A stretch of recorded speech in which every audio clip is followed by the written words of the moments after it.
You ready? I'm It is. ready. It's It's recording. fun. Here we are again, and we got a special this time. It's a serious discussion, an actual discussion. Is it? Um, Is it going to be though? Is it it's about as serious as this man's career post fantastic? post the sacking that's inevitably coming. Oh, Uh, it's not though. It's not. not yet, No. not yet.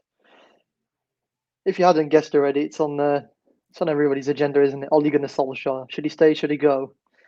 Um, Seems like the writing's on the wall at this point in time. I think the silence from United's camp, especially on the social media front, for once, is quite deafening. Yeah, obviously, if no one's not realised what happened this weekend, 5-0 against Liverpool, and of course they didn't win 5-0. They lost 5-0 in quite a pummeling.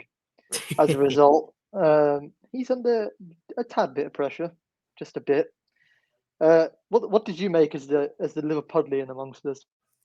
Honestly, it was the best I've ever felt after a half time of a football match. 4-0 already at half time at Old Trafford. I mean, and the fact was, we just totally and utterly dominated them. There was no like disparity, there was no luck involved. It was all just brilliant play and poor play from them. Maguire is terrible at football. Anyone who thinks that he's worth 80 million, he's an average. He is this generation's Ryan Shawcross, and they paid 80 million pounds for him. Like I just don't see it. Lindelof as well is just bad. Maybe they'd have done slightly better with Varane in, but Liverpool have kept more clean sheets than Varane at Old Trafford this season. Like it's that embarrassing.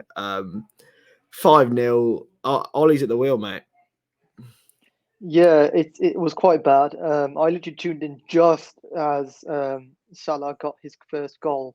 So literally, as soon as I tuned in, he was like through. I was like, oh, that's how it's going then. 4 minutes. Was it 4 minutes in? I think it was literally 4 minutes in. Oh, Cater Um, scored. When Cater Kate scored. scored. Sorry, yeah, Kate scored in the fourth minute. Yeah, literally, as soon as I tuned in, that was going on.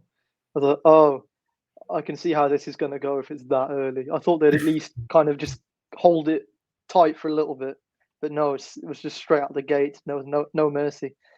So yeah, as I said, I think the pressure is firmly on Ollie finally, which feels weird to say finally because he should have been under pressure a fair bit of time before this. I mean, this season has been spluttery anyway, but and I know they finished second last year, but I didn't find them impressive personally last year. Um, I think they finished second because everybody else was shit, to say the least. Weren't up to standard. Weren't that great. No, because Um, you had Liverpool with 3 million injuries and no form.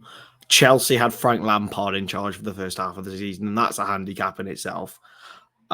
City were by far and away the best team. Spurs and Arsenal have just fallen off.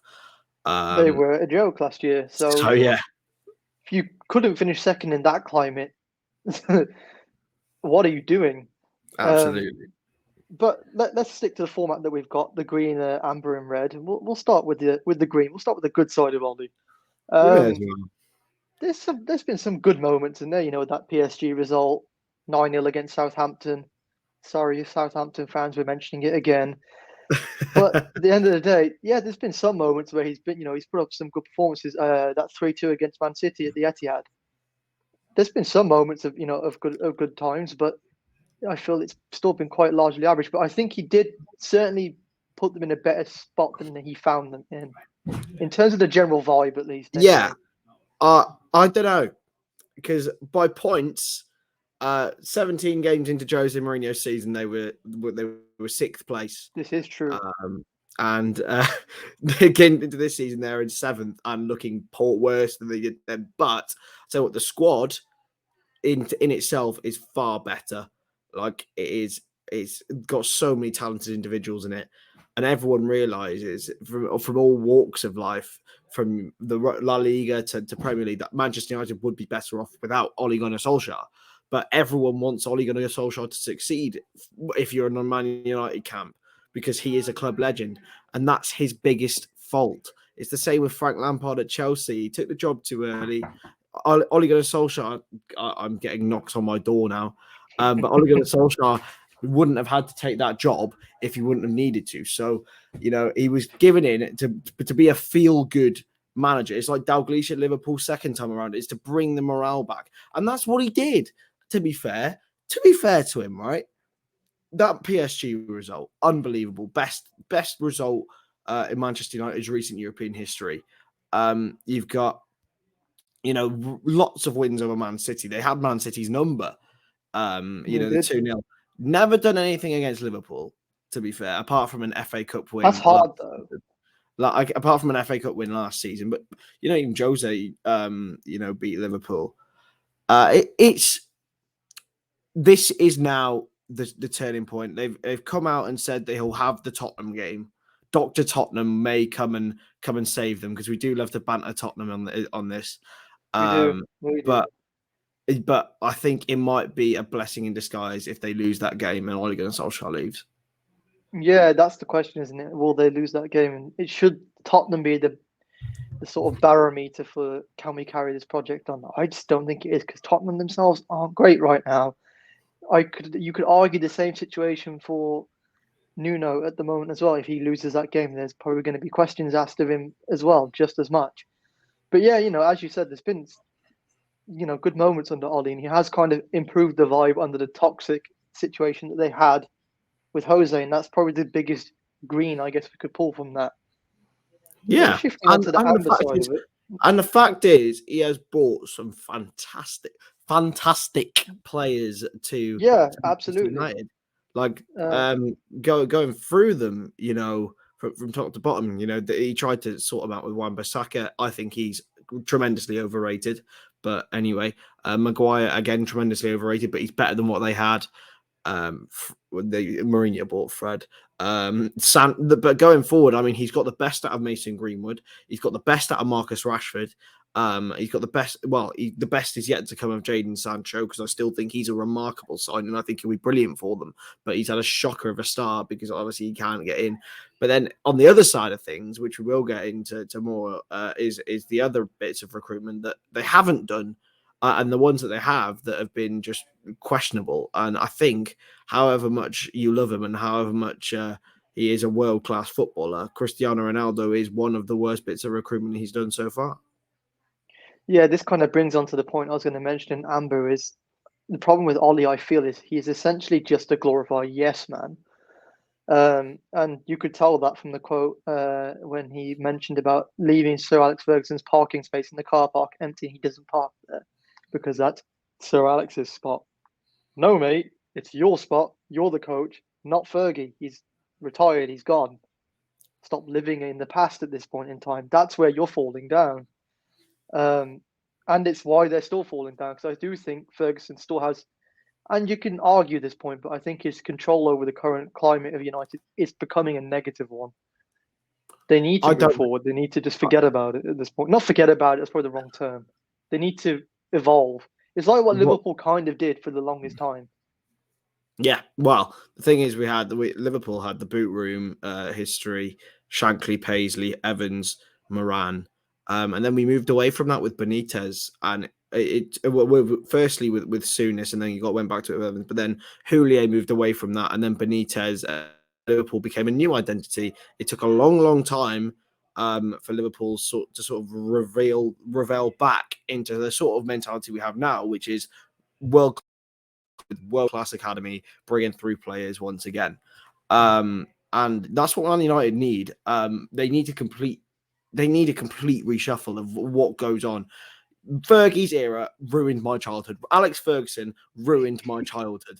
I have never laughed so much as when he was fuming on the TV the other day, and then it would cut to Kenny Dalglish and he was laughing. I have never been so happy in my life, because that man, all the cocky kids in primary school out there right now, you know who you are. You were just laughing. Man United won the Premier League for the 3,000th time in a row. You ruined my life. Well, now, who's laughing now? Karma came back to bite. but yeah, ultimately that sort of stagnation of being stuck in that United way is becoming part of the problem. What is the United way? What is the United way? It's something that Barcelona still struggle with. The Barca way. It's not a thing anymore. It hasn't been for how long? Messi's gone. It's pretty much buried dead. You Yeah. know, and it should be the same with Manchester United. That era of Ferguson is finished. It's gone. It's in the And ground. also, we talk about identity, and I think this is where we'll move on to Red stuff because I have never known what Man United are under Ole Gunnar Solskjaer. You've got Jurgen Klopp's gegenpressing style, Pep Guardiola's tiki-taka, again, still pressing, Thomas Tuchel's unbelievably efficient defensive style at Chelsea, which works for them. Even like Rafa Benitez, even Sean Dyche has an identity. What is Ole Gunnar Solskjaer football? Nobody knows. I don't think even Ollie knows. If you ask Ronaldo, it's all this shit with the moving of the hands and doing this. What is Sing! that, bro? What is that? But I mean, it's a valid point. You know, he spent. I'm pretty sure the figure is 400 odd mil since he's been at the wheel. 400 million, no silverware to show for it, and multiple semi-final and a final failure. You've got to have some substance to that. It's great saying, yeah, well, we're better off, and now we're not, so toxic like we were in the Jose. Okay, fine, cool. That's not a trophy though. Fans aren't going to remember that in 20 to 30 years' time. They're going to be like, oh, do you remember when we finished second under Ole Gunnar? No one's going to give a shit. No one's going to Especially care. because no one was there.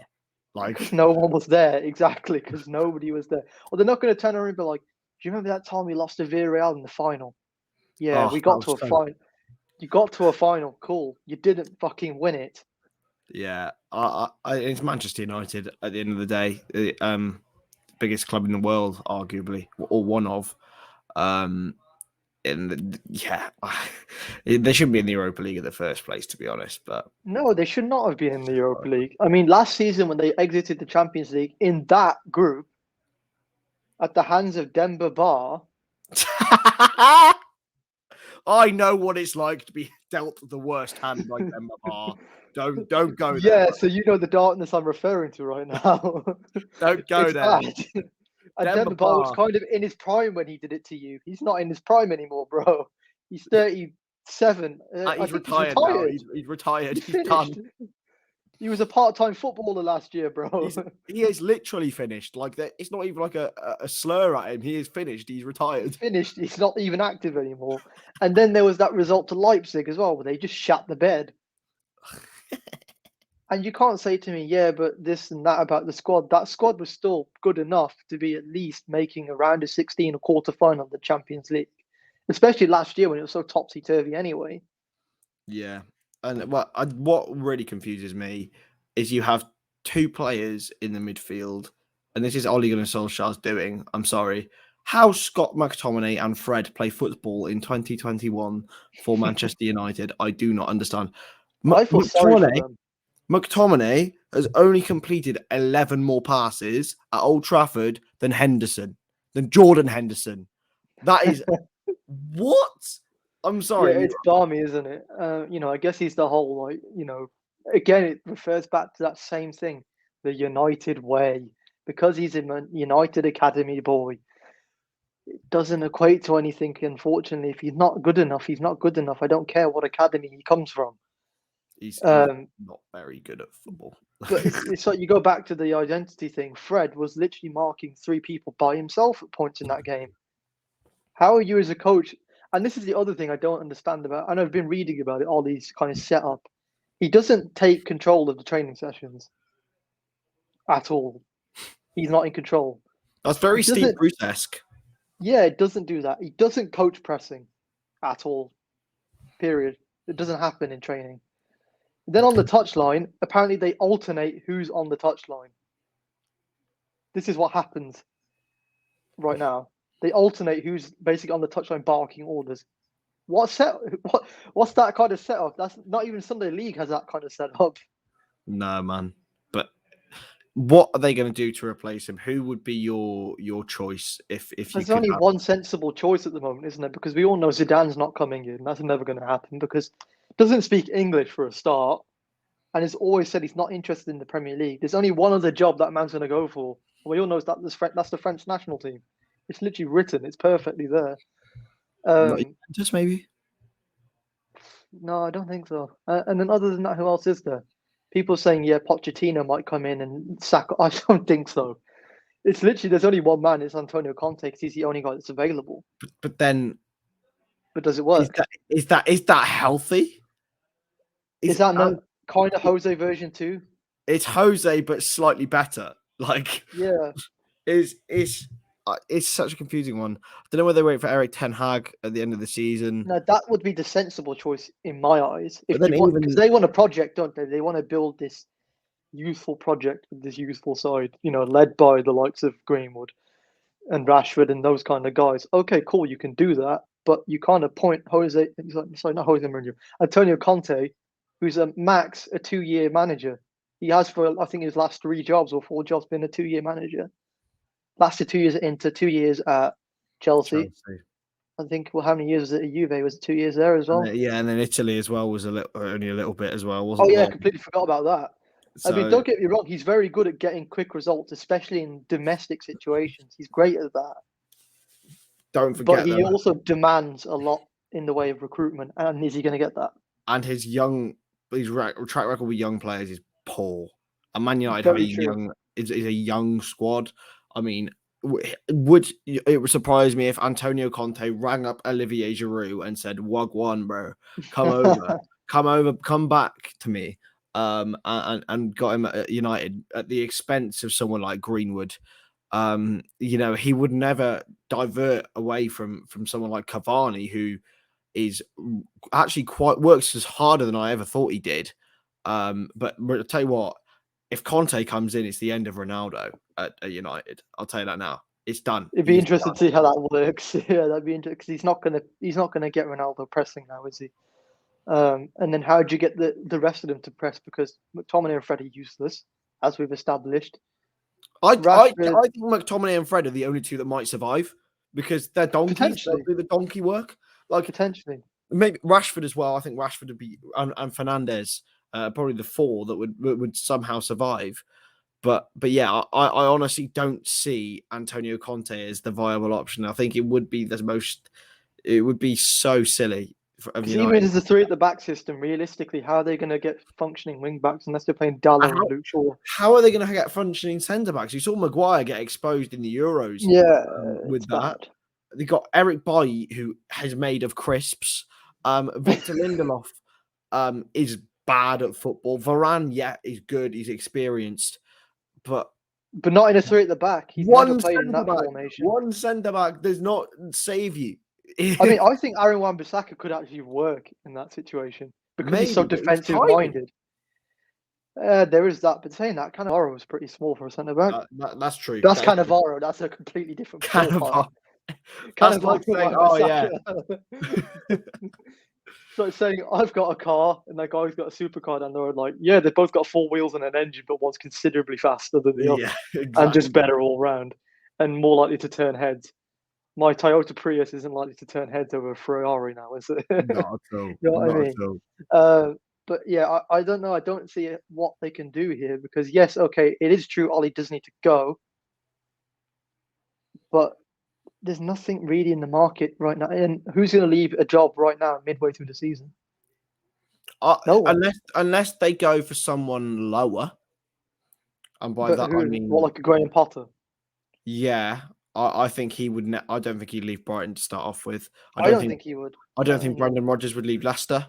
I don't think he would either. And given his Liverpool, would that not be a bit toxic? Yeah, I also don't think he'd do that anyway. However much I don't like him, I don't think he would do that. Yeah, the only other option, and this is a long shot, I'm thinking of would be Gareth Southgate, maybe. Maybe as a potential option you could drag out. Why are we considering this? I don't know. I'm putting my Man United head on, which is like very rare. If I was a Man United fan and Gareth Southgate was it's like Ole Mark II. It is, but I guess he's slightly better than Ole. I don't know. Oh, great! Is he though? I don't know. Happy day. He is. He definitely is. But still, like I don't know where the ambition would be if they went and got Gareth Southgate, who's only experienced in the Premier League. I suppose actually it's quite similar to Ole's experience in the Premier League. He got Middlesbrough relegated, so. I've been saying that Ole's only Premier League experience was with Cardiff, and they got relegated. Exactly. So there you go. You know what I mean. And his recruitment there was bad as well. So happy days. Or do they try and snub Newcastle's target and go for Francesco, who is available and semi-decent, I guess. But even available is the key word here. That's why I don't think they'll sack him for a little while. Yeah. Yeah, I don't see who they could feasibly appoint unless they are just going to go all in for Conte and just hope it works. Yeah, but I just don't think it does. I hope he wins on the weekend. I hope they beat Tottenham. Ole's at the wheel, as we all know, and the longer he stays at the wheel, the better for everyone else. Ollie's still at the wheel, and we're still at the wheel of this parked bus, but the parked bus is being parked again for now, whilst Ollie is still at the wheel. But anyway, that's our thoughts. Let us know what you think. Who should take over? In those comments below. We'll probably be wrong, but anyway. Catch you in a bit.